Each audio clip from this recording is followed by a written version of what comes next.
My name's Jason. I'm going to show you today how I use Claude and Figma to create a bunch of color swatches based on our new design system tokens and variables. So check it out. This is our Figma page, and we basically have all the colors that came with the Figma file that were the base, but we created this new section called C3, and these are all of the design tokens that we feel like we need. And so we have a theme, and then we have a light and dark mode with corresponding colors for those use cases.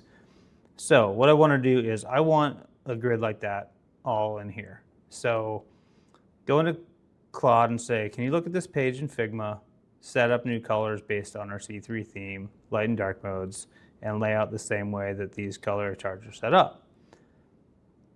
It says, hey, before I dive in, I need to clarify a few things. And looking at the Figma page, I can see the existing layout has light and dark mode, 4 sections. What does the C3 theme mean here? The file already references C3 tokens. Do you want a new section using C3 brand colors? B, custom semantic palette? Output. It says that it's read-only, but I'm going to see what happens.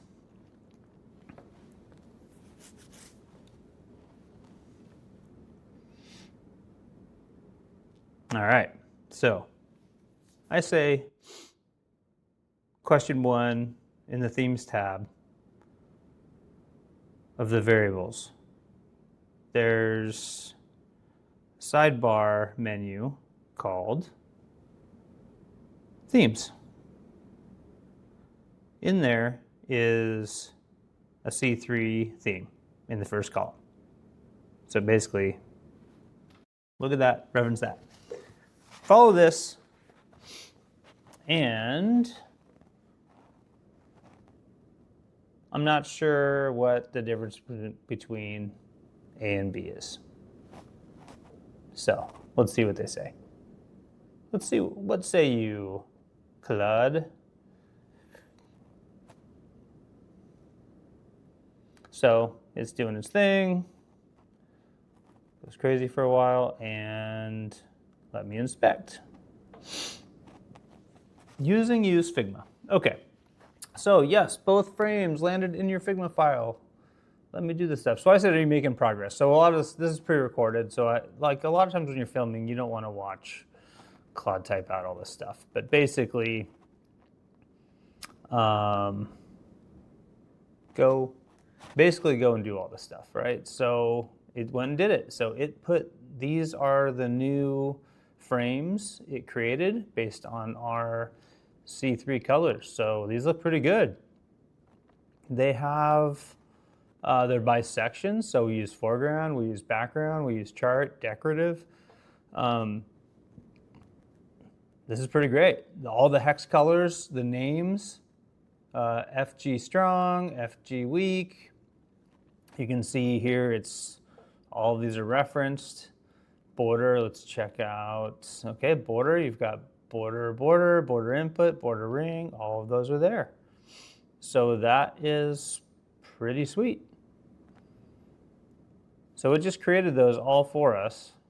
I didn't have to do any of that. That would take a long time. But I did notice that it seemed like there wasn't all the chart colors there. So, hey, I don't see all the chart colors from the modes. Let me check for any chart variables I missed. I found them, getting screenshot.